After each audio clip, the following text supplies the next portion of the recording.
Merci, chers amis téléspectateurs, de nous rejoindre sur Afro-Web TV, la chaîne de la diaspora africaine qui fait une incursion exclusive chez vous aujourd'hui pour cette émission à travers laquelle nous avons trois invités pour disséquer des thématiques qui vous intéressent. Et cette occasion, c'est pour encore donner des solutions, proposer des solutions, bien entendu. La diaspora restera-t-elle en marge donc de ces 64 ans d'existence ou d'indépendance du Togo? On se pose beaucoup plus de questions nécessairement sur le plan sanitaire et sur le plan structurel.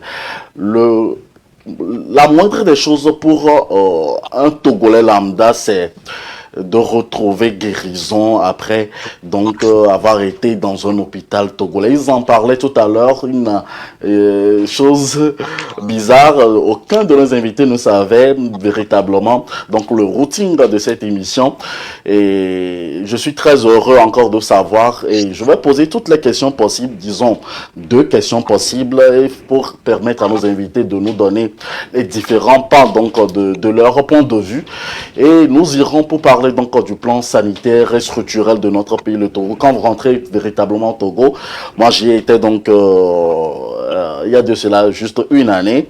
Il y a des routes qui sont en construction, il y a des efforts qui restent à faire sur le plan nécessairement structurel. Quand on parle de route aujourd'hui, beaucoup reste à faire, mais il y a quelque chose qui a changé, mais nécessairement sur le plan sanitaire et sur le plan donc de l'assurance santé, l'assurance maladie, qui doivent encore retrouver encore d'autres innovations à Lomé. Quel est le bilan que nous faisons? Comment est-ce que chacun de nous voyons donc l'avenir du Togo 64 ans après? C'est la responsabilité qui incombe tous les Togolais, où qu'ils soient. Pour en parler, nous avons invité aujourd'hui donc 3 invités que j'ai l'honneur de vous présenter encore une fois dans cette émission. Au fur et à mesure, vous retrouverez leur nom et leur titre. Je veux commencer toujours par le Togo, où nous recevons l'un de mes aînés, monsieur Tété Credo, par Duplessis, qui nous fait l'honneur d'être avec nous aujourd'hui. Monsieur Tété Credo, vous êtes journaliste et analyste politique. Dites-nous votre point de vue sur ce pan de notre discussion. Merci Moïse.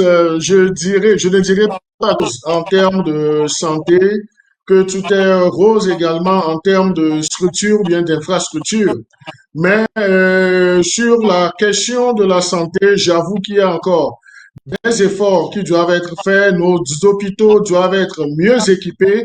Il faut que nos hôpitaux, que les infrastructures soient adaptées et qu'on puisse agir sur ces 2 côtés, c'est-à-dire les infrastructures telles que nous les avons comme hôpitaux, mais également il faut investir dans l'équipement de ces hôpitaux. C'est vrai, il y a un effort qui est fait avec un hôpital de renom, Dr Lafayette, mais ça fait aujourd'hui la fierté du Togo, mais cela ne voudrait pas dire qu'on doit rester les bras croisés. Moi, ça me ferait plaisir que si un Togolais tombe malade, même si c'est gravement, qu'on puisse lui trouver une solution dans nos hôpitaux, dans nos centres de santé. Donc, il va falloir inviter les gouvernants à agir sur ce côté. En termes d'infrastructure, comme vous l'avez dénoté il y a un an, je puis vous assurer que il y a un an jusqu'à aujourd'hui, les choses ont encore évolué, mais ce n'est pas encore le sommet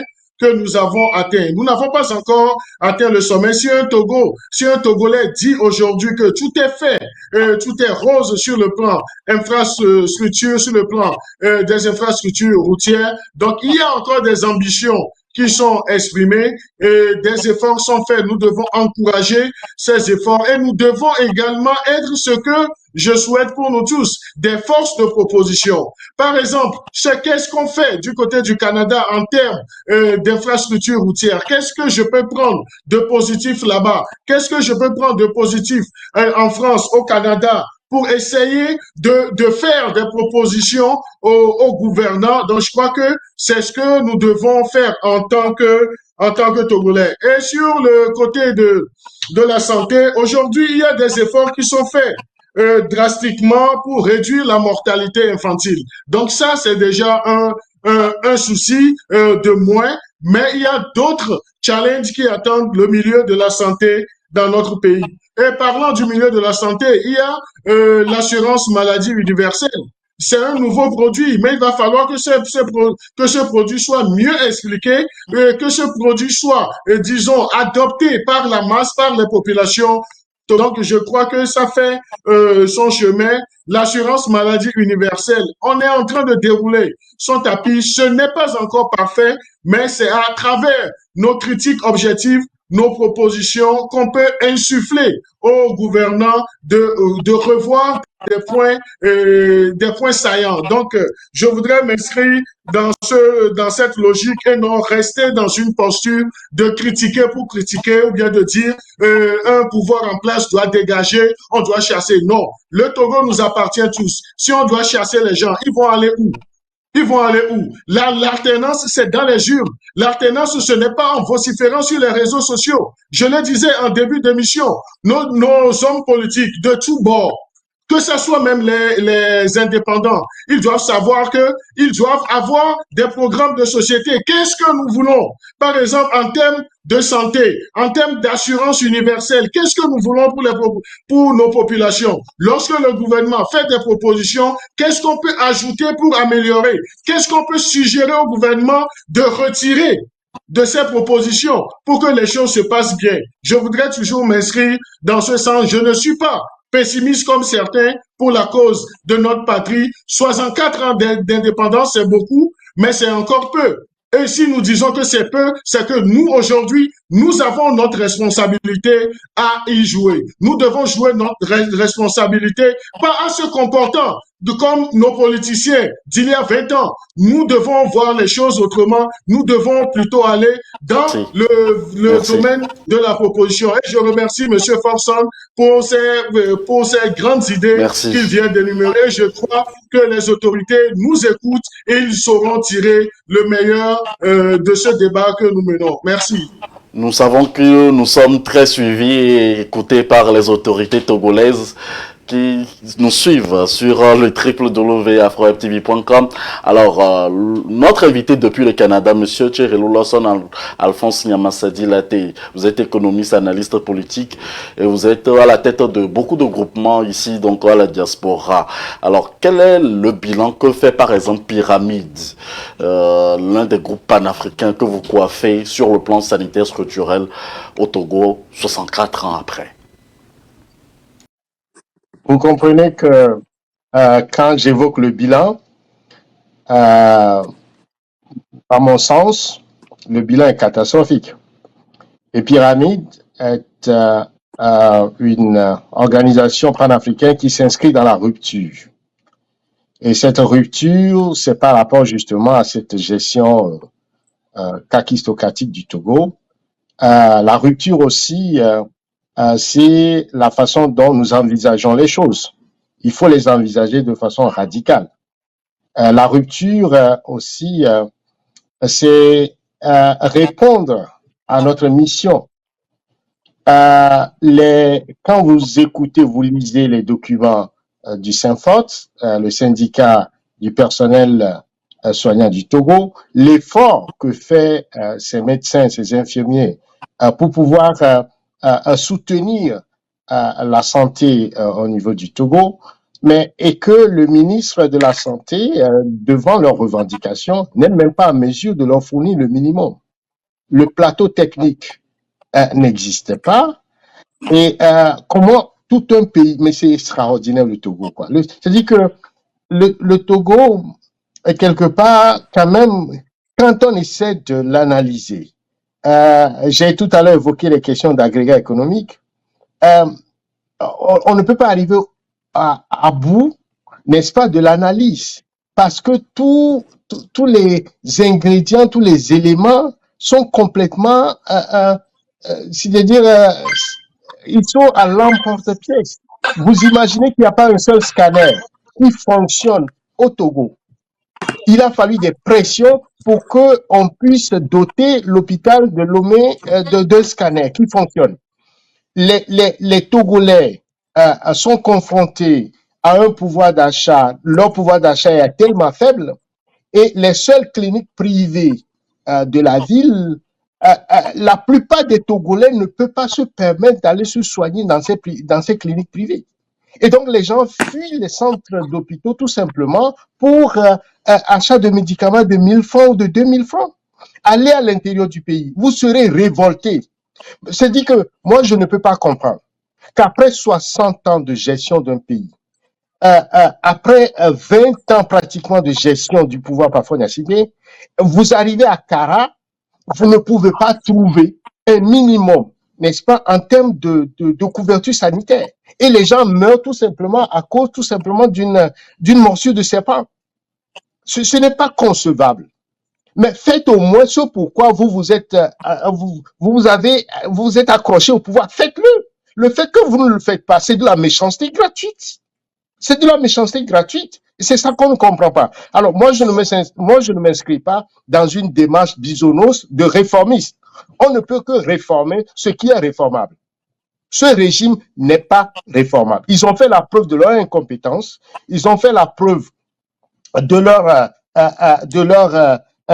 inconsistance, de leur corruption. Il faut qu'on change d'équipe. C'est aussi ça. Le changement crée une nouvelle dynamique. Il faut donner la chance à d'autres personnes de s'essayer et on verra le résultat. C'est ça aussi la démocratie. Mais les mêmes personnes qui non seulement ne rendent pas compte, un ministre qui fait 20 ans en tant que ministre et qui n'est jamais allé au Parlement. Mais vous imaginez, les députés ne peuvent même pas, dont la responsabilité est de contrôler l'action gouvernementale, ne peuvent même pas convoquer les ministres qu'ils puissent répondre de leur gestion. Mais c'est une gestion complètement kakistocratique. Le Togo est devenu une propriété privée. C'est de ça. Alors, ceux qui pensent qu'on peut réformer à partir de là se trompent. Il faut d'abord, quand vous voulez guérir un mal, il faut faire un bon diagnostic. C'est à partir du diagnostic que vous pouvez apporter la thérapie nécessaire. Ici, nous sommes dans un cas où, malheureusement, la gestion du Togo est une gestion qui est elle-même le problème. Donc, il faut que ceux qui n'ont pas réussi pendant toutes ces années le constatent et qu'ils dégagent. Et qu'il y a de nouvelles 30 personnes. secondes, s'il vous plaît. Et ces personnes peuvent venir c'est-à-dire que c'est tous les Togolais. Ils ont des compétences, ils ont des intelligences, que ce soit à l'intérieur du Togo ou à l'extérieur, qu'on leur donne la chance aussi de s'essayer. Et c'est ça aussi. Et de permettre au peuple de pouvoir évaluer l'équipe. Mais quand une seule personne, parce qu'il est le fils de papa, il pense que le Togo, c'est un jardin où les emblèmes du Togo lui appartiennent. Il joue avec sans rendre compte à personne. Et si vous voulez, on vous jette en prison. Mais comment vous voulez que le pays évolue? Alors, ceux qui sont des réformistes qui pensent que, bon, voilà, on peut tuster peut-être à gauche, on peut faire ceci, ils sont en train vous êtes en train de dire, ah, ils font bien ceci, ils se trompent sur toute la ligne. Vous prenez le budget du Togo, vous prenez la richesse du Togo, vous répartissez cette richesse par rapport à ces 9 millions de Togolais, vous voulez que chaque Togolais peut être riche. Mais quand une seule personne, une clique capte cette richesse et maintient la majorité dans la pauvreté, eh bien, il n'y a pas de solution possible que de changement radical. Je terminais par la diaspora. La diaspora soutient la plupart des familles togolaises. Chaque famille au Togo aujourd'hui a quelqu'un à l'extérieur du Togo. Et c'est cet argent qu'on envoie que ces familles arrivent à joindre les deux bouts. En réalité, le potentiel de la diaspora n'est pas encore au niveau de l'investissement, n'est pas encore au niveau de la transformation structurante du pays, parce que le cadre n'est pas là, le cadre législatif n'est pas là, le cadre, comment on l'appelle, réglementaire n'est pas là. Quand un Togolais de la diaspora arrive, veut investir, tout simplement, c'est de l'illusion en réalité. Et il faut commencer par libérer ces Togolais de la diaspora qu'on maintient en prison. Le cas de Omolou Jean-Paul, le cas d'Aziz Goma, depuis 4 ans, qui est revenu tout simplement pour faire ses affaires au port de Lomé. Il a été arrêté, il est grabataire aujourd'hui, complètement devenu une lock women. C'est des choses comme ça c'est là qu'il faut commencer. Et ceux qui pensent qu'il faut établir une banque de la diaspora pour pouvoir faire des investissements, c'est quelle justice? La justice de Faure Gnassingbé. C'est la justice de Faure Gnassingbé. Mais un investisseur, je n'ai pas voulu approfondir, aller dans le débat économique pour ne pas un peu trop rentrer dans des considérations techniques, mais j'évoque tout simplement une formule. Quand la consommation est une fonction du revenu, vous pouvez consommer que quand vous avez un revenu. Le revenu suppose un pouvoir d'achat et donc du travail que vous avez rémunéré. Mais regardez le taux de chômage au Togo. Et donc, quand les Togolais n'ont pas de revenus, il ne peut pas consommer. Et quand il ne peut pas consommer, ben, les entreprises ne peuvent pas investir. Et donc, nous sommes dans un cul-de-sac. Merci. Et quand vous convoquez le carré magique de Nicolas Cador, vous comprenez que le Togo n'est même pas. Je dis, mais c'est incroyable cette situation. Il faut changer les choses. C'est pas la rupture que nous pouvons nous relancer et donner les chances d'espérance à l'ensemble du peuple togolais. On y reviendra tout à l'heure pour que vous puissiez nous proposer des solutions pour, dans le cadre de, ou soit dans le compte de pyramide ou du mouvement pour un Togo nouveau. Alors, Monsieur Kweforson, la santé du peuple, c'est très important. Et sur le plan structurel aussi, nous avons besoin de routes pour impacter l'économie, pour qu'on fasse du Togo et le Togo retrouve la Suisse d'antan. Alors, monsieur Forson Koué, en 2 minutes 30, quel est le bilan que vous faites en tant que membre de la diaspora sur le plan sanitaire et structurel? Dites-le nous. Vous savez, le discours de mon frère Kérélou, c'est très beau. On voit qu'il est trop... C'est très beau, ce discours. J'ai eu beaucoup de gens avec qui j'ai discuté, qui ont tenu ce discours, en fait. Et moi aussi, à un moment donné, j'ai tenu ce discours. À un moment donné, je suis rentré dans certaines choses pour que je puisse aujourd'hui dire. C'est pas comme ça qu'on va faire l'Afrique. Tous ceux qui ont fait ça n'ont jamais fait. Ceux qui ont tenu ce discours n'ont jamais réalisé quoi que ce soit. Jamais. Jamais. Jamais. Donc, il faut que on vient à terre, on met bas à terre, hein, et qu'on soit objectif pour comprendre. On est trop technique, on est trop économiste, on est trop... En fait, on sort des théories. La réalité est ailleurs, en fait. La réalité est ailleurs. Ce que je dis aujourd'hui, je veux que les gouvernants m'entendent.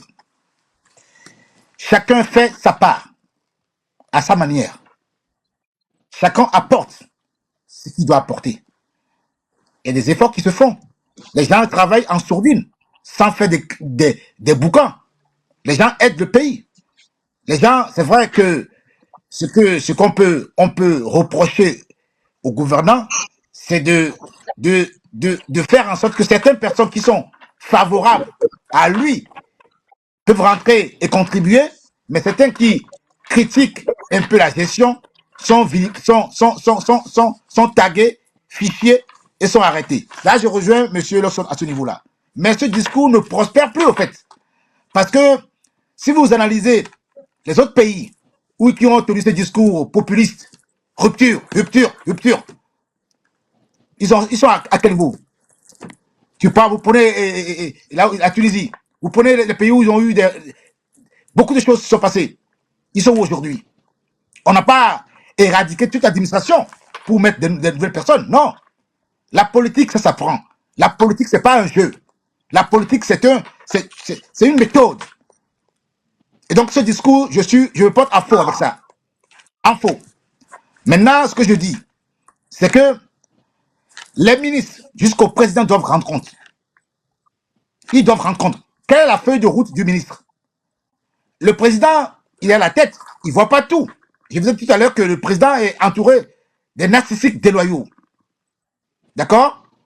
Ce président-là, il n'est pas tout. Le ministre qui a une feuille de route sur une année, il faut qu'on l'évalue. Il rend compte. Il ne fait pas son travail, on le dégage. On l'enlève. Vous savez, ici aujourd'hui, on suit, écoutez bien, on suit par semaine et par mois l'activité du ministre. On sait s'il est productif ou pas productif. En France ici, on reçoit le texto sur le portable. Il est allé où? Il fait quoi? On le check s'il est venu à l'heure ou pas. Ce genre de choses peut être décliné jusqu'au ministre, au directeur de cabinet, au directeur de société. Comment voulez-vous que nos pays se développent? Si tout à l'heure, personne l'a soulevé, si les banques commerciales n'appartiennent pas aux Togolais. Toutes les banques au Togo sont dans la main des étrangers. Comment voulez-vous financer les activités dans le pays si on nous tient? Donc, au niveau de la santé, est-ce que C'est un problème du gouvernement? Est-ce que c'est le ministre qui est incompétent? Comment ça se fait que d'autres pays font des efforts? Une idée simple. Il y a beaucoup de Togolais, des médecins qui sont à l'extérieur. Pourquoi ne pas créer une idée simple, hein? Citoyen ambassadeur. Citoyen ambassadeur du Togo, ça veut dire quoi? Le gars, il vient, on leur facilite, ils peuvent aider le pays dans leurs différents villages. Ils peuvent venir aider, former, l'État de les accompagner. Ça, c'est concret. Les associations le font déjà. Certains le font, sans crier. Mais si l'État fusionne les intelligences avec la diaspora dans le monde, nos pays ne peuvent pas vivre sans la diaspora. Vous faites allusion à l'investissement de la diaspora. Oui, il y a d'autres pays qui ont pu canaliser ces investissements et se développent. Le Mali, le Sénégal. Il y a une communauté. Mais le Togolais, c'est quoi le problème? Le problème des Togolais, c'est la confiance. On ne peut pas avoir 1, 2, 3 Togolais ensemble pour faire quelque chose. C'est ça le problème togolais. La méfiance, la trahison, la traîtrise. C'est pour cela que dans notre hymne national, ça a été bien mentionné dedans. Dans l'unité, nous voulons te servir. Pourquoi nos devanciers ont insisté sur dans l'unité, nous voulons te servir? C'est à cause de ça. Aucune famille ne peut aller de l'avant s'il est divisé. Nous sommes divisés à cause de la politique.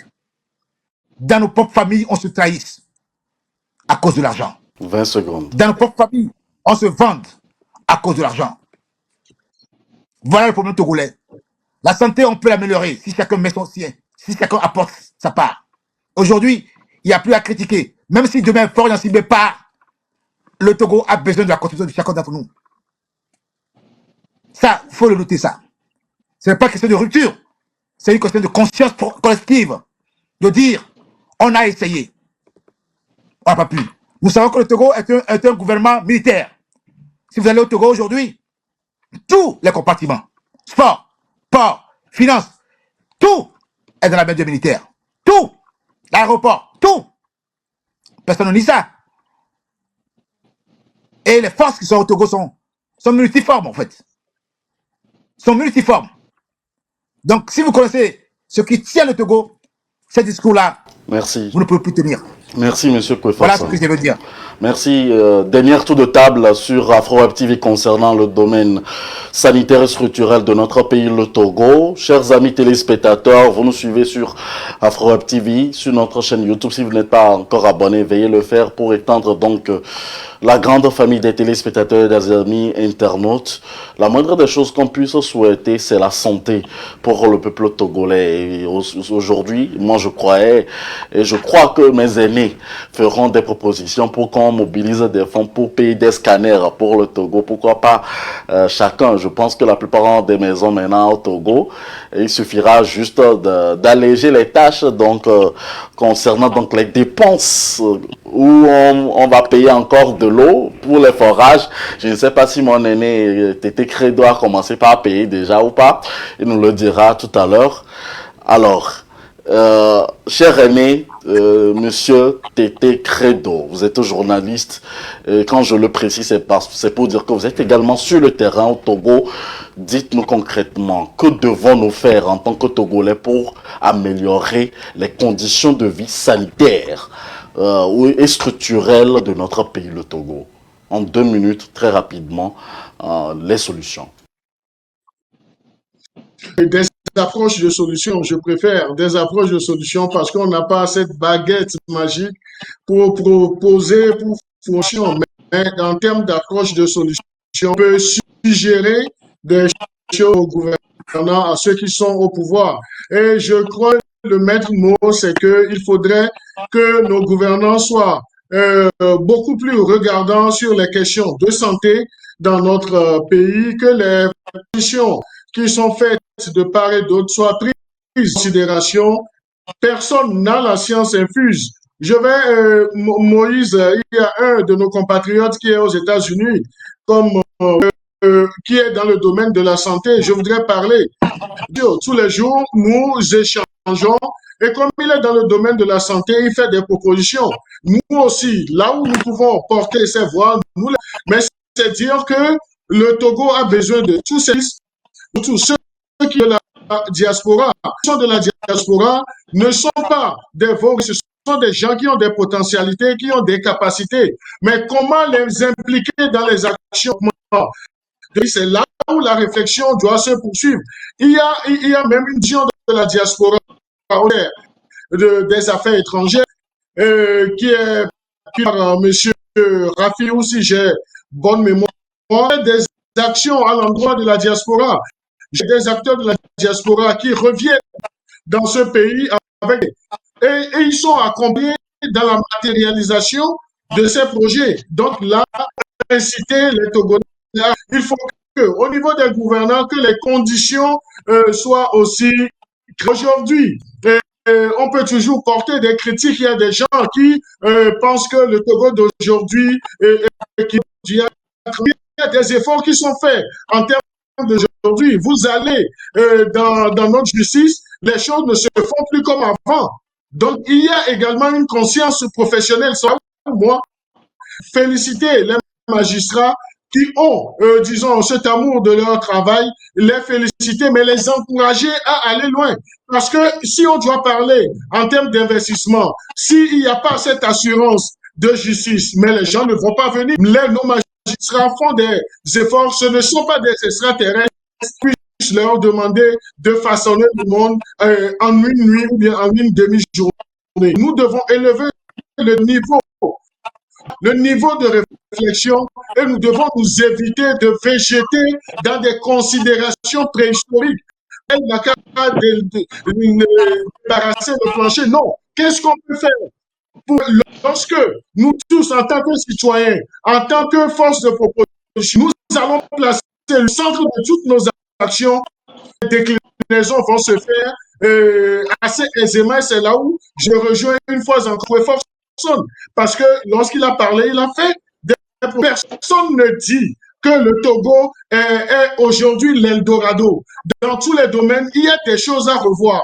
Mais comment est-ce qu'on va revoir cela si on ne fait pas des forces si nous ne constituons pas des forces de proposition, si nous ne faisons pas le diagnostic? L'œuvre humaine n'étant pas sur toute la ligne parfaite, il peut y avoir des choses qu'on peut reprocher. Mais en faisant même ou bien en allant sur le terrain de reproche, mais qu'on puisse dire ceci, vous n'avez pas bien fait. Je pense que si vous le faites ainsi, ça va soulager beaucoup plus le commun des mortels togolais. C'est ça, c'est de ces Togolais dont on a besoin. Pas de cette diaspora qui reste entre quatre murs et qui pense chaque jour jeter de l'anathème de l'opprobre sur son pays. Donc, on doit évoluer dans nos pensées de voir les choses, dans nos manières même d'agir. Et c'est là où je voudrais remercier, je ne sais pas si nous aurons l'opportunité, Madame Delali ou bien Mélanie qui a appelé.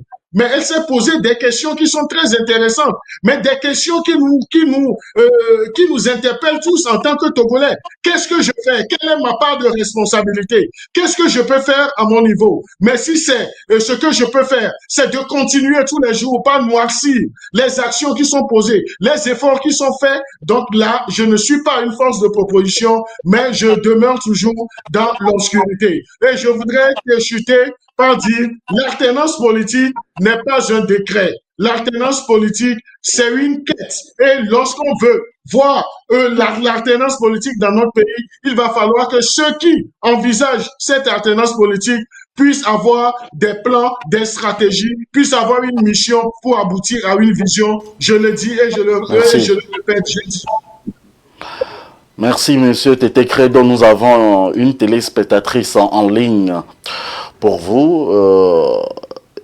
Je suis surpris de savoir et de vous annoncer que seules les femmes ont le courage de nous appeler aujourd'hui. Je ne sais pas, comme si nous sommes au jour de l'indépendance. Quand on voit un peu ce qui matérialise l'indépendance au Togo, c'est également une femme. Alors, téléspectatrice, bonjour. Bonsoir. Bonjour. Maman, vous êtes... Bonsoir.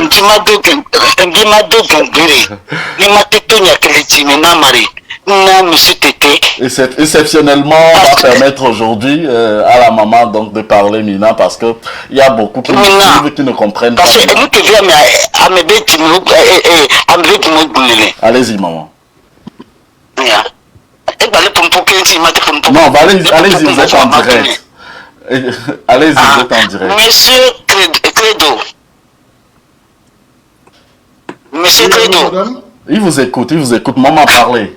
Non, je ne peux pas parler, on ne peut pas parler. Quand vous écoutez directement au niveau de l'antenne ou sur votre télévision, oui. Ça ne va pas marcher. Vous devez juste diminuer. Ok, d'accord. Maman, oui, je vais diminuer, oui.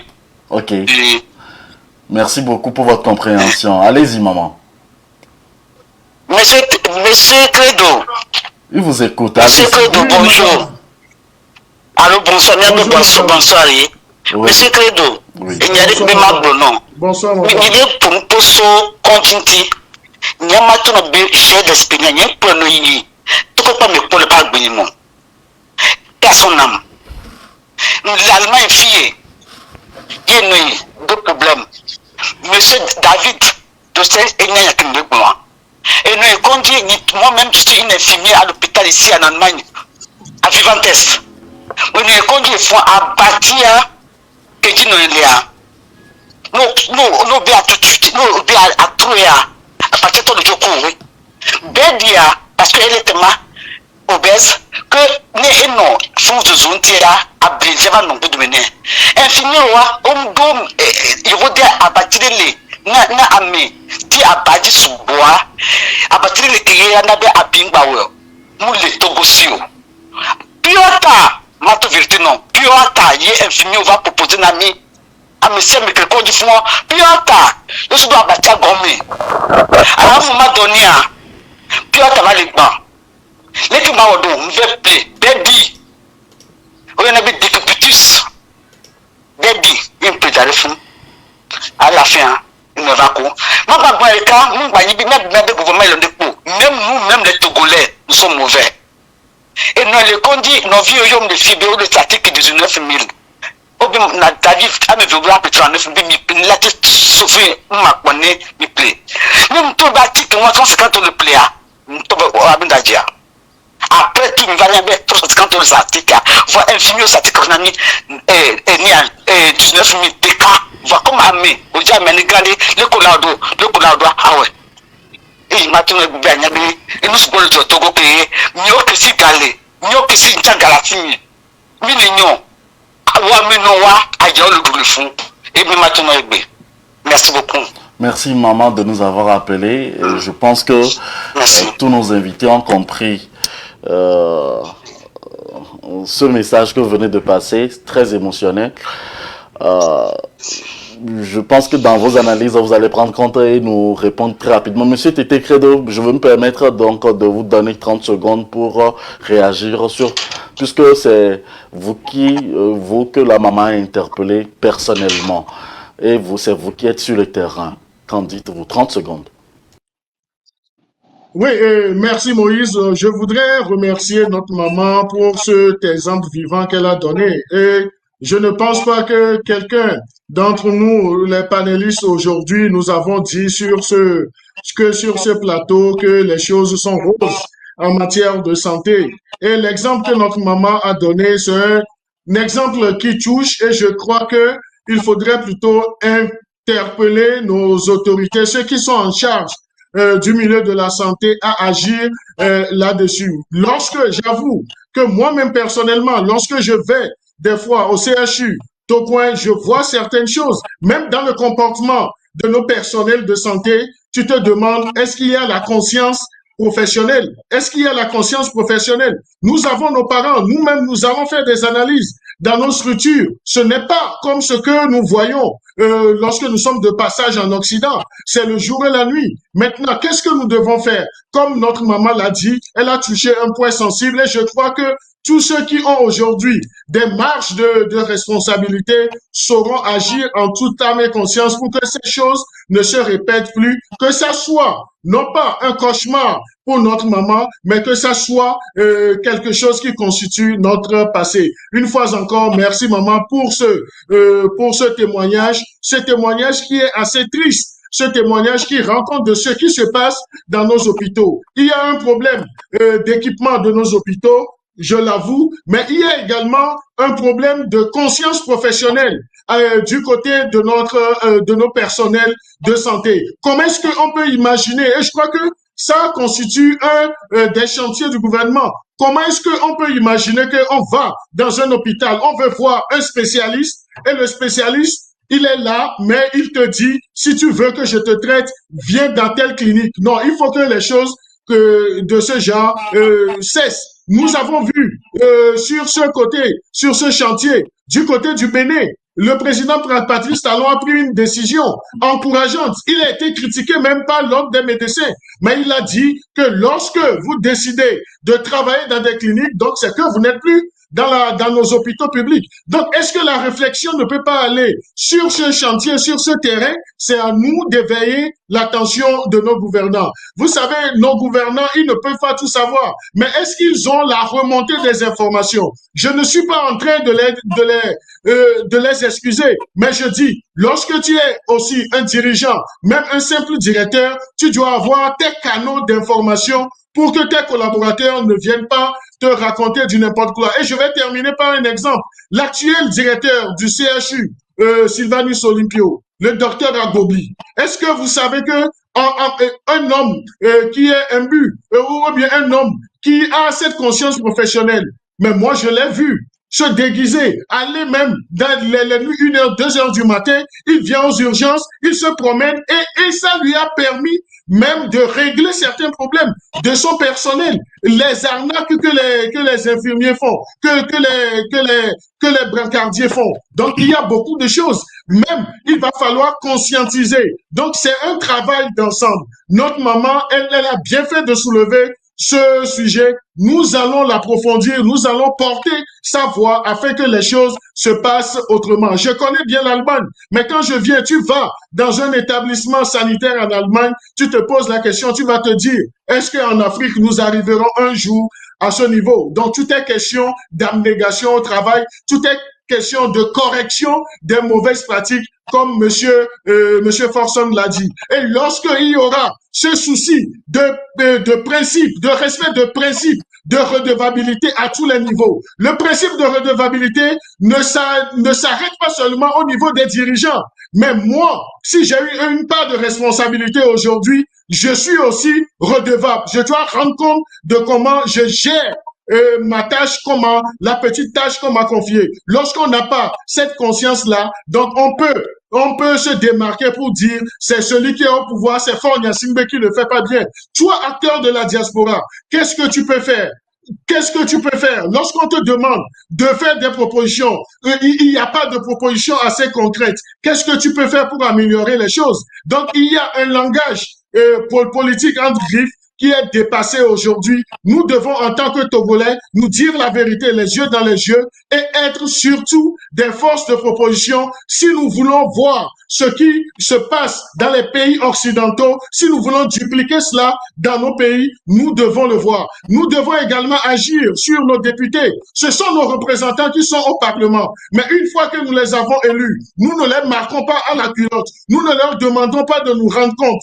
Et nous attendons 5 ans après, ils viennent encore solliciter nos voix. Nous n'avons même pas l'opportunité de leur demander ce qui se fait. Eh bien, c'est nous qui sommes les premiers à jeter de l'anathème sur ces personnes-là. Ce sont des êtres humains avec également des imperfections. Le Togo doit être construit par tous les Togolais. Et il n'y a pas des Togolais qui vont dire qu'ils sont plus intelligents que les autres pour dire qu'ils vont, ce qu'ils ont décidé, que ça soit de l'intérieur ou bien de la diaspora, c'est ça qu'on va suivre, illico presto. On ne peut pas évoluer parce qu'il y aura toujours des frictions, il y aura toujours ce pont qui ne sera pas brisé. Faisons des propositions pour corriger tout ce qui se passe. Ce n'est pas le domaine de la santé uniquement, dans tous les domaines. Mais comment est-ce que nos syndicalistes vivent? Comment est-ce que la revalorisation du travail est faite? Il y a le code du travail. Il y a même les problèmes fonciers. Et les problèmes fonciers, ce sont nos frères. Vous qui êtes nos frères de la diaspora, vous êtes beaucoup plus confrontés à ces problèmes-là. Notre maman a parlé même de l'inconscience ou bien de la malhonnêteté de nos frères et sœurs togolais. Lorsque vous envoyez de l'argent pour investir ou bien pour résoudre un problème, tout d'abord, les Togolais qui sont ici, malhonnêtes qu'ils sont, en griffe pour certains, ils vous disent autre chose à la place d'autre chose si ce n'est pas de vous arnaquer. Et là, après, les gens ne veulent pas situer les responsabilités. On pense que c'est aux gouvernants. Non, la responsabilité, elle est individuelle. Nos membres de famille, on doit commencer par changer les mentalités au sein même de nos cellules familiales. Et lorsqu'on fera cet effort de changement de mentalité, de comportement, d'approche, lorsqu'on va inculquer les bonnes pratiques, imaginez, même dans nos réunions de famille, il y a des gens qui se transforment en suppôts. Il y a des gens qui se transforment en dictateurs. Si eux, ils ne dirigent pas les réunions de famille, donc c'est que les réunions ne doivent plus tenir. Et il y a des gens qui crient sur tous les toits. Il faut dégager le système politique, mais qui encourage ces gens d'actions dans nos cellules familiales. Comment est-ce que nous voulons les choses? On ne peut pas faire une chose et son contraire Merci. à la fois. Nous voulons un changement. Nous devons nous investir chacun à son niveau. C'est ma conviction. Je peux me tromper de lecture, mais je dis et je le redis, merci à notre maman qui vient de parler, qui nous a touchés, qui nous a tellement émus par son témoignage. Elle a raison. Nous lui disons, Yako, peut-être que sa maman n'est plus en vie. Sa maman serait en vie si les conditions étaient réunies. Maintenant, les conditions n'étaient pas réunies. Aujourd'hui, qu'est-ce qu'on peut faire pour que ces conditions soient réunies? C'est un travail collectif. C'est là où je voudrais qu'on mène la réflexion. Et c'est pour ça que nous sommes là, et c'est pour ça qu'on en parle aujourd'hui. En tant que politique, en tant qu'acteur de la diaspora, et non végéter dans des critiques stériles pour Merci. dire Merci, monsieur Tété Credo. Nous avons. Ne doit pas être sur le président de la République, mais le débat doit être porté. Et Merci. lorsque nous serons de véritables forces de proposition, les gouvernants. On reviendra sur certains points de votre analyse, de votre intervention, monsieur Tété Credo. Merci pour l'opportunité que vous nous donnez de donner la parole à toute la diaspora chaque samedi sur notre antenne, surtout sur des sujets qui intéressent toute la diaspora, sans exception, avec la diaspora africaine qui nous suit en ce moment. Nous avons notre téléspectateur en ligne très rapidement. Téléspectateur, vous êtes en direct sur AfroHub TV. Allô? Bonjour, bonsoir. Bonsoir à tout le plateau. Oui, à quel honneur s'il vous plaît? Oui, c'est monsieur René Combaté. Monsieur René, allez. Je vous appelle de l'état du Maryland. Je suis en train de suivre attentivement l'émission et j'aimerais poser une question. Oui. Quand la tête est pourrie, qu'est-ce que le corps peut faire? Aujourd'hui, il y a l'impunité qui est érigée en mode de gouvernance dans notre pays. Ça fait que personne ne respecte aucune loi. Même les gouvernants se font les lois, mais ils ne les respectent pas.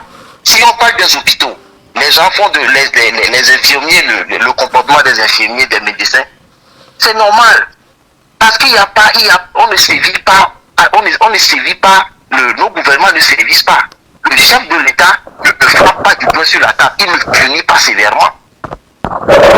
Ça fait que tout le monde, il y a un laisser-aller. D'accord, nous sommes dans un pays, ça fait 64 ans, nous sommes indépendants.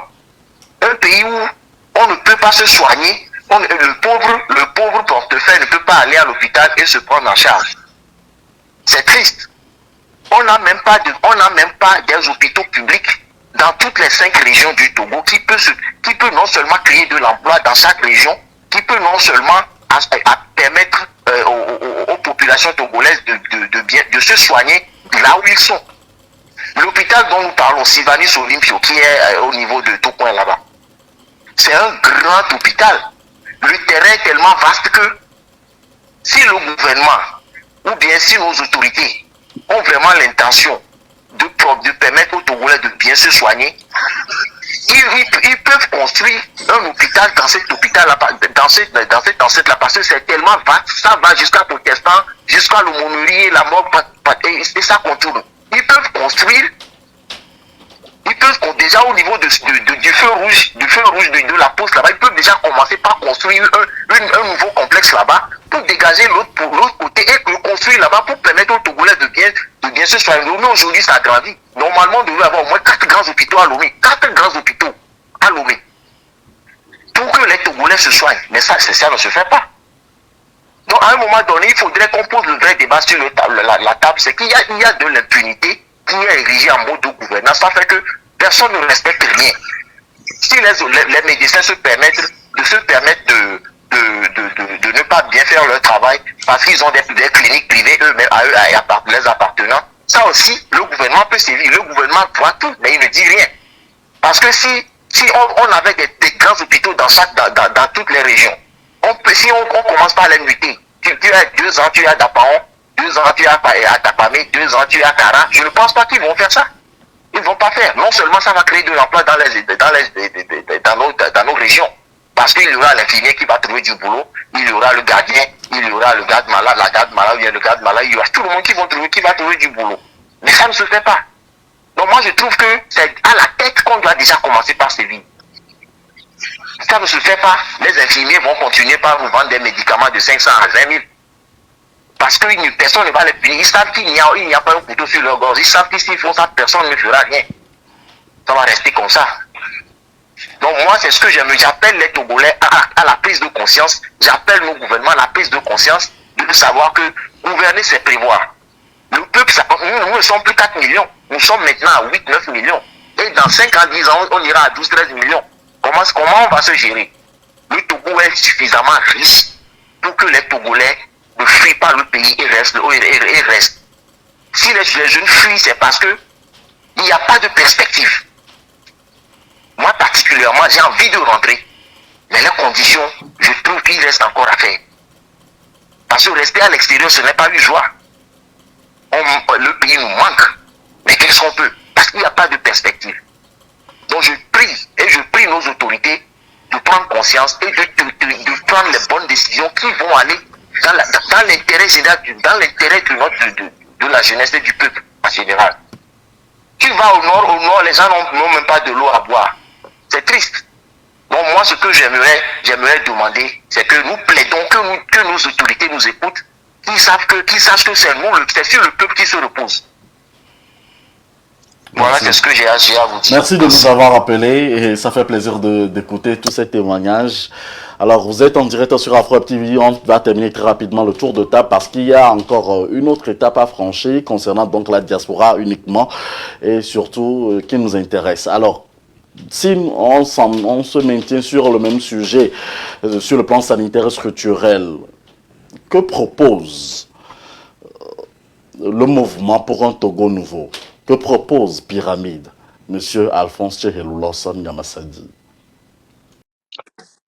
En termes de proposition, nous sommes une force de proposition, mais nous estimons que pour pouvoir guérir le mal, il faut avoir le bon diagnostic. Et puisque nous sommes en santé, quand vous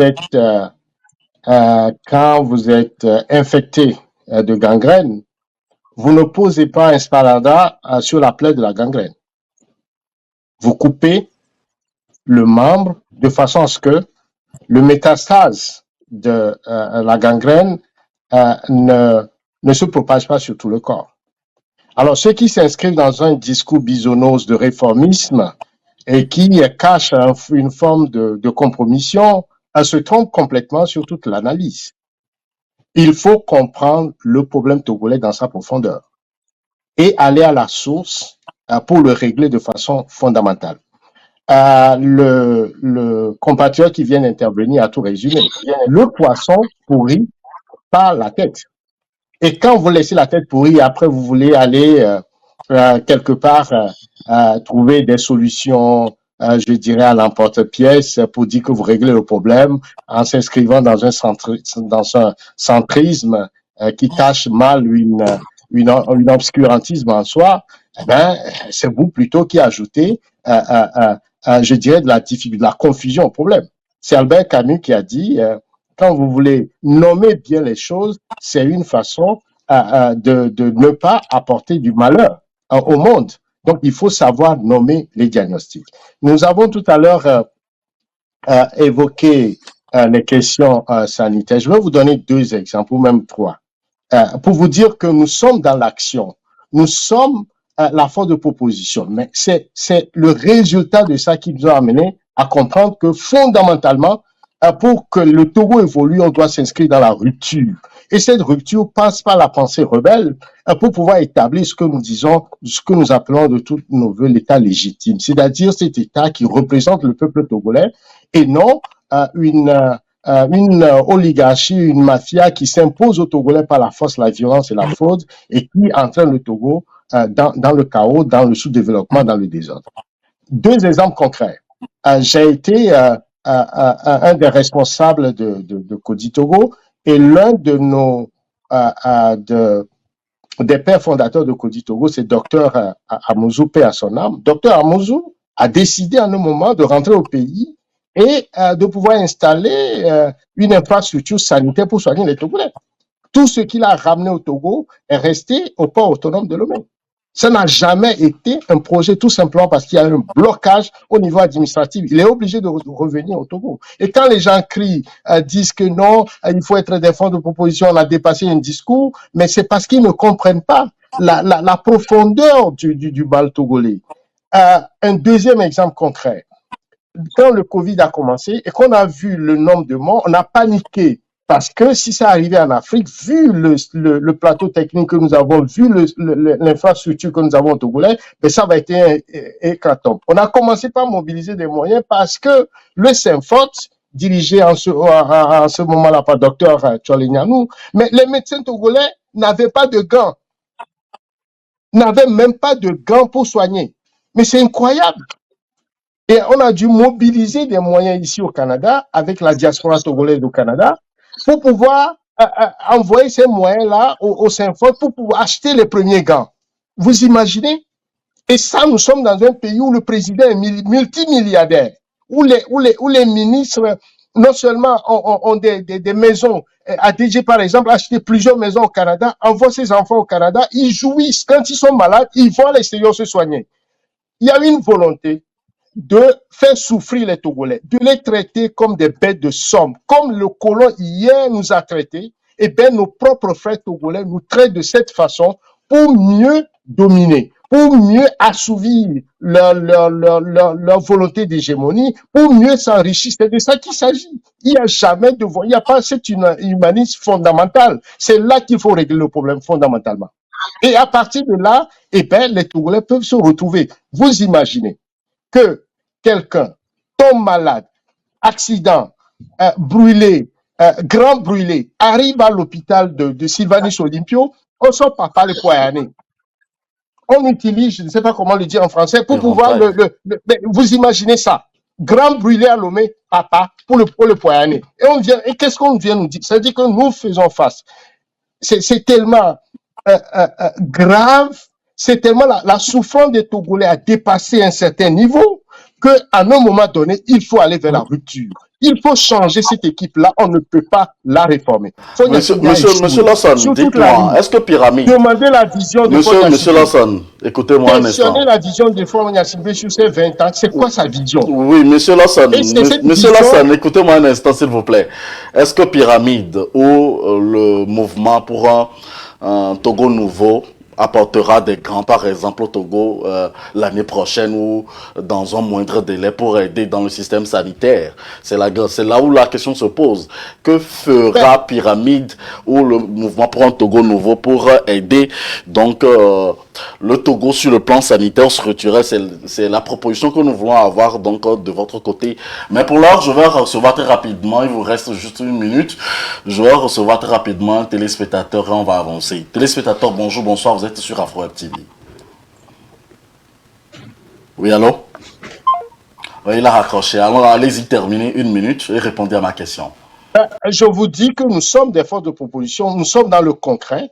Et je viens de vous évoquer le cas où les médecins togolais, les infirmiers, le personnel soignant n'avaient pas de gants au début des Covid. Nous avons dû mobiliser de l'argent ici au Canada pour soutenir le Synfort, n'est-ce pas? Pour les premiers gants, avant même que le gouvernement ne mette en place son plan, son budget. Et vous avez vu comment la gestion de ce budget à la fin de la journée. Et quand le ministre de la Santé vient dire qu'il a utilisé cet argent pour acheter des caméras thermique, que ces caméras, après constatation, il y a une seule caméra qui manque, qui fonctionne, vous comprenez cette gestion kakistocratique des choses. Et quand nous sommes révoltés, quand nous disons qu'il faut aller vers la rupture, ce n'est pas un vrai mot. Ce n'est pas que nous sommes dans l'esprit, nous sommes dans le concret. Nous vivons la souffrance des Togolais et nous estimons que cette souffrance n'est pas acceptable parce que le Togo a les moyens. C'est seulement un groupe de personnes se sont accaparés de cette richesse et maintiennent les Togolais dans la souffrance. C'est ça qu'il faut arrêter. Nous avons tout à l'heure évoqué aussi la question, on évoque la question de la santé. Allez regarder par exemple si on évoque les questions militaires, les conditions de vie de nos militaires. C'est révoltant. Et quand ils ont adopté le budget pour la programmation militaire, mais comment cet argent a été géré? Regardez comment les conditions de vie, de protection de nos militaires quand il fait face aux djihadistes ou aux terroristes dans le Nord. Mais les conditions de vie sont exécrables pour un militaire, d'abord dans les rangs, ensuite à la retraite. Mais c'est révoltant tout ça. Et pourquoi? Pourquoi? Qu'est-ce que nous faisons? Le bien matériel, nous sommes venus dans ce monde nus, nous allons repartir nus. Tout ce que nous avons, c'est une façon de se le partager ensemble pour créer le vivre ensemble, une certaine fraternité. Mais qu'une minorité s'accapare de cette richesse, maintient la majorité dans la souffrance, c'est ça qui est révoltant et c'est ce que nous appelons la rupture. Il faut rompre par rapport à ça. Et nos propositions, c'est d'abord que nous puissions aller à ce qu'on appelle le changement. Il faut d'abord le changement de gouvernement, le changement de paradigme. Ensuite, il faut créer les conditions pour que l'ensemble des Togolais se retrouvent sur des bases claires de reconstruction de leur pays. Et ça passe par la gouvernance, une gouvernance éthique, le respect des droits de l'homme, le respect des lois que nous nous sommes données, notamment la Constitution. Et ensuite, les questions de respect de la volonté populaire en termes qu'on permette que le peuple puisse évaluer ses dirigeants. Et quand une équipe travaille, n'atteint pas ses résultats, quand le peuple a le droit de pouvoir le sanctionner dans les urnes pour qu'une autre équipe puisse prendre la relève. Et c'est comme ça qu'on évolue. C'est comme ça qu'on pourrait changer les choses. Mais qu'une seule personne s'impose, quel que soit ce que... Ça fait 30 ans que le RPT uni a toujours gagné toutes les élections au Togo. Le résultat est là. Et quand les gens parlent de réforme, j'ai l'impression que quelque part, soit ils sont complètement de mauvaise foi, soit ils ne comprennent pas la gravité de la situation politique au Togo. Mais c'est pas vous qui mourrez. C'est des Togolais qui meurent. Une dame qui va aller, qui va aller enfanter un bébé, une maman qui tombe et qui sur le ventre et que l'enfant et le bébé meurt. Il a fallu, par exemple, regarde, en moins de 3 ans, que la mairie de Golf 4 a construit un centre de santé au nom de cette dame qui est désolée. C'est le lieu pour moi de féliciter les autorités de la mairie de Golf 4 pour ce travail. Mais combien de centres de santé comme ça qu'on peut faire et couvrir tout le territoire? Vous allez à Kara, vous allez à Dapan, vous allez à Sokoré, mais c'est tellement révoltant que vous vous demandez, mais l'humanité des Togolais, c'est où? Mais c'est de la méchanceté, c'est de la sorcellerie ce qui se passe au Togo. Et Merci. ça, on ne peut pas l'accepter et on a le droit de se révolter par rapport à ça. Ce n'est pas une question de discours complètement alambiqué. Ce n'est pas une question du discours passéiste. On parle du présent, on parle de la vie. Je vais demander à M. Corson, je vais demander à M. Tété d'aller visiter la prison civile de Lomé et les prisons togolaises, de voir comment on l'appelle, le taux d'incarcération dans ces prisons, comment les gens vivent. Mais c'est comme des animaux, exactement comme le temps d'esclavage. Comment on peut avoir l'indépendance? Et cette prison qui a été servie à valider, c'était servi à clonchartiser l'être humain, parce que le blanc est venu nous esclavagiser, nous Africains, nous Noirs, nous Togolais, on maintient nos propres frères dans ces mêmes conditions. Comment vous l'expliquez? Mais non, quand même, à un moment donné, il faut la chuchote, il faut que nous ayons un sentiment d'humanité un tout petit peu. C'est très révoltant. Alors, à ce jour d'indépendance de notre pays, on appelle tous les Togolais à comprendre que nous avons quelque chose en commun, c'est l'humanité en fraternité. Et nous avons ce devoir les uns envers les autres. quelle que soit la position de pouvoir que nous avons, quel que soit l'argent que nous avons accumulé, nous avons ça envers les autres. Chaque Togolais doit manger à sa faim, doit pouvoir être soigné, doit être respecté. Merci. Et ça, c'est la responsabilité Le temps que est nous avons. épuisé, monsieur Et si on ne le Lawson. fait On pas, va nous revenir. sommes des criminels. Merci, on va revenir. Alors, chers amis, nous avons un autre téléspectateur. Téléspectateur, vous êtes en direct sur Afro TV. Bonjour, à qui ai-je l'honneur? Oui, bonjour, c'est Jules Kofi depuis New York. Vous avez 2 minutes, s'il vous plaît, monsieur Jules. Merci. Donc, je voudrais tout d'abord féliciter les initiateurs de ce programme et aussi féliciter les invités pour la qualité du débat. Merci. Moi, je voudrais intervenir par rapport à l'administration. Bon, moi, je vous ai pris en route. Par rapport à l'administration, il se passe beaucoup de choses. Pour avoir fait l'administration pendant quelques années avant de quitter, vous allez voir un directeur qui amène quelqu'un pour un stage pour préparer son mémoire, mais on ne sait pas par quelle alchimie. Après la période de stage, la personne est là, la personne va en mission, la personne a des dossiers importants, alors qu'au même moment, ceux qui sont recrutés pour le travail sont là, ils ne font rien. C'est plein dans l'administration, dans certains ministères, parce que moi-même, j'ai été victime. Et c'est ce qui nous a amené, nous, certaines personnes, à carrément quitter. Donc moi, je voudrais vraiment assurer mon intervention sur ça.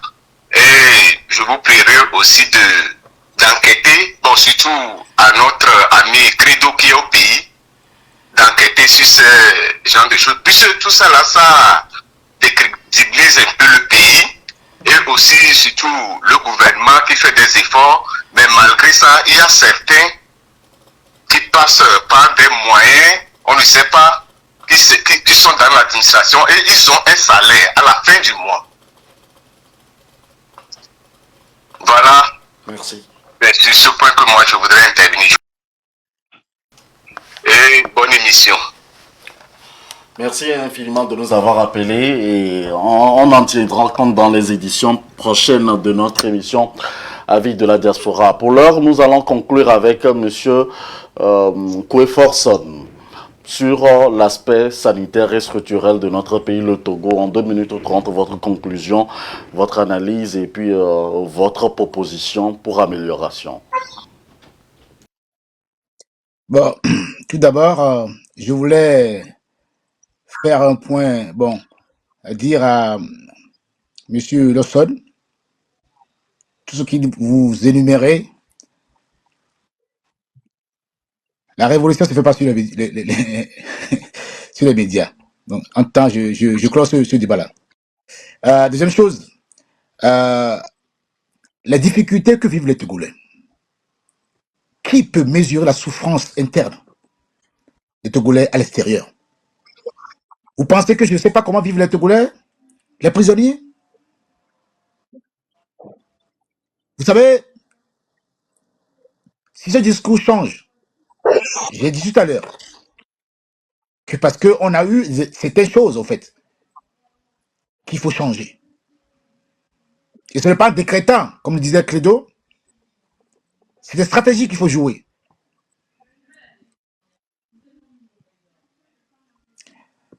Le problème togolais, je dis, je répète, comme dans tous les pays africains, c'est une question de conscience professionnelle et de la responsabilité. La responsabilité incombe aux dirigeants qui dirigent de prendre et de rendre compte, de former et de dire ce qui ne va pas dans son administration pour parer aux éventuels problèmes et pour trouver des solutions. Un président ne peut pas tout faire. Quand vous mettez là-bas, monsieur Lawson, si vous n'avez pas des gens de confiance avec vous, qui sont compétents, et si vous ne donnez pas les moyens, ils ne peuvent pas le faire. Donc, chacun, comme disait tout à l'heure monsieur Credo, dans sa famille, doit prendre en considération comment il dirige, comment il fait. Parce que, vous regardez nos partis politiques, Ils sont présidents depuis des années. Ils ne changent même pas. Pour changer, c'est la guerre. Car, autre, il n'y a pas de renouvellement, ni au niveau de la partie politique, ni au niveau du gouvernement togolais. Mais le gouvernement togolais, il fait ce qu'il fait. Il place les jeunes, il les forme en soudine, vous ne le voyez pas. Ça, c'est la réalité. Les problèmes des femmes togolaises, ou la souffrance dans la santé publique, je l'ai tout à l'heure énuméré. Je disais tout à l'heure qu'il y a beaucoup de Togolais qui sont à l'extérieur. Le problème que vous avez soulevé, M. Lawson, par rapport à M. Docteur Amouzou, qui a voulu ramener des choses en Afrique et au Togo, qu'on a bloqué. Il n'est pas le seul, il y a beaucoup de gens. Tout à l'heure, je l'ai dit dans mon intervention, qu'il y a des gens qui amènent des idées. On détourne ces idées-là, on les vole. J'ai dit tout à l'heure aussi que les gens ont des actions à mener. Ils ramènent, on les bloque. Parce qu'ils ne sont pas du gouvernement. Parce que on ne veut pas qu'ils le fassent, au fait. Maintenant, il y a eu 30 ans, c'était la délégation spéciale. En 2019, ils ont fait les élections locales. Et je crois que les maires commencent à travailler, pas totalement, mais chacun commence à faire les choses. Et ce n'est pas dans 5 ans que ça va se faire. C'est un processus. Maintenant, si vous voulez, la rupture, monsieur, la rupture ne se décrète pas par les médias. Comme le canard qui avance en silence sous l'eau. C'est ça, comment on travaille. Je ne vais pas rentrer dans les détails après. J'ai un mois passé après au gouvernement et vous allez comprendre que vous ne pouvez pas me cerner, au fait. Vous ne pouvez pas me cerner. Deuxième chose, par rapport à oui, tout à l'heure, Kedo a fait une allusion par rapport au directeur d'hôpital. J'avais fait une émission sur Afro Wapiti, je parlais de vivre ma vie. Vivre ma vie, ça veut dire quoi? Chacun des ministres à qui on l'a nommé à leur poste doit se déguiser pour voir ce qui se passe dans son département. Que tu sois directeur de société, tu dois se déguiser pour voir ce qui se passe dans ta structure, en fait. Fini les temps où on donne des directives, on bouge pas. Ce temps est révolu. C'est pour ça que nos pays sont en souffrance. Tout à l'heure, je vous ai dit que des ministres en France ici, on les suit tous les jours, leurs déplacements, et on calcule leur productivité par jour et par semaine. Et on les interpelle, ils rendent compte. Ça se fait en Afrique? Ça se fait pas. Donc, c'est long. Maintenant, pour que ça soit fait, il faut d'abord que nous balayons nos propres maisons. Les règles que nous posons, nous devons les respecter. Et le problème des Africains, en général, c'est que les règles que nous sommes fixées, nous ne les respectons jamais. Même regarde, on fait des émissions, on n'est jamais à l'heure, en fait. Alors qu'on a dit qu'on commençait à telle heure, et on n'est pas à l'heure. Donc, on a beau critiquer les autres. Commençons d'abord par travailler pour nous-mêmes. Travaillons d'abord ça avant de sortir des belles phrases, des trucs extraordinaires. La révolution, comme je connais là, ça se fait en sourdine. Et on frappe sans parler. Le reste là, c'est bavardage inutile. Deuxième chose, nous allons parler tout à l'heure de conscience professionnelle au milieu des départements. Mais quand les gens ne sont pas formés, quand les gens ne sont pas payés, quand les gens doivent jouer des tours pour vivre à la fin du mois, que le SMIC donné à 52 000 francs CFA n'est même pas honoré, que les entreprises privées n'ont pas été consultées avant de prendre cette décision, comment voulez-vous construire une nation à ce point? Comment voulez-vous construire une nation quand les ministres mentent tous les jours, matin et soir, et leur comportement sont en déphasage avec la société? Comment voulez-vous construire une nation quand on fait brûler les marchés et qu'on n'indemnise pas les victimes et qu'on politise ça? Comment voulez-vous construire une nation quand il y a des marchés qui sont brûlés, les pompiers ne sont même pas formés pour éteindre le feu? Comment voulez-vous former une nation quand les professeurs d'université ne sont même pas mis à jour dans leur structure? Et les professeurs d'université qui donnent le savoir disent des absurdités que l'on ne peut même pas imaginer. Et qu'on dit qu'ils sont des professeurs de droit. Excellents professeurs. À cause de quoi? À cause du ventre. Tout à l'heure, mon frère appliquer une crise de colère, monsieur Lawson. Oui. Mais vous savez, je n'ai jamais vu, depuis que je suis né, un camion de déménageur derrière un corbillard. Jamais. Je n'ai jamais vu, depuis que je suis né, un camion de déménagement derrière un corbillard. Ceux qui ont ceux de diriger aujourd'hui, qui pensent qu'ils ont tout maîtrisé, qui pensent qu'ils ont tout contrôlé, qui pensent qu'ils peuvent tout passer des lois et aller contre cela, et mentir à ciel ouvert, et honnir le peuple togolais en sa dignité personnelle et en sa dignité collective. J'ai un mot tout à l'heure à le dire à la fin de l'émission. Et vous allez comprendre, monsieur Lawson, qu'il y a des moments où pour parler, il y a des moyens, quand on passe le message, il faut savoir cerner ce que je dis. Merci. Je ne suis pas contre le Credo. Credo, il fait son travail. C'est son travail. Il a le droit, ce qu'il dit, il doit le dire. C'est son travail. On connaît le pays. C'est son travail. Et Credo n'est pas un gouvernement. Il est journaliste. Dans ce qu'il dit, quand vous comprenez ce qu'il dit, il dit beaucoup de choses, mais il faut avoir l'écoute. Mais comment le pouvoir, on est borné, en fait. On veut dire ce que nous connaissons. Personne n'a la science infuse. Personne. Demain, on peut partir. Demain, on peut dormir, on peut pas se réveiller. Et là, je parle au gouvernant. Ce que vous faites là. Ce que vous faites là.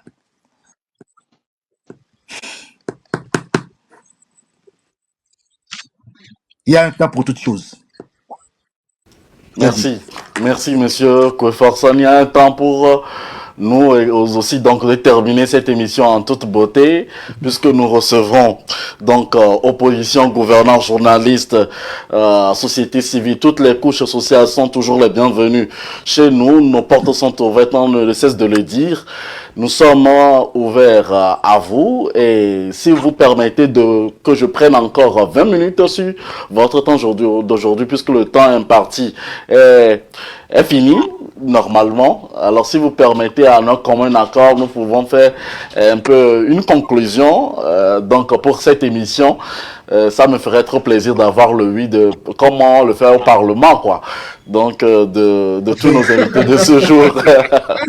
Alors, D'accord. j'espère que vous êtes d'accord. Monsieur Lawson, vous êtes d'accord? Bien évidemment. Merci infiniment, chers grands frères, chers aînés. Nous sommes vos enfants, et un jour, on vous demandera, oh Père, qu'avez-vous fait pour aider le Togo? Et je suis dans ce rôle aujourd'hui, comme votre fils, pour vous demander encore certaines questions, juste 2 questions, où on parlera donc de la diaspora, on parlera de la politique en dernière partie de cette émission. On se retrouve juste après la pause.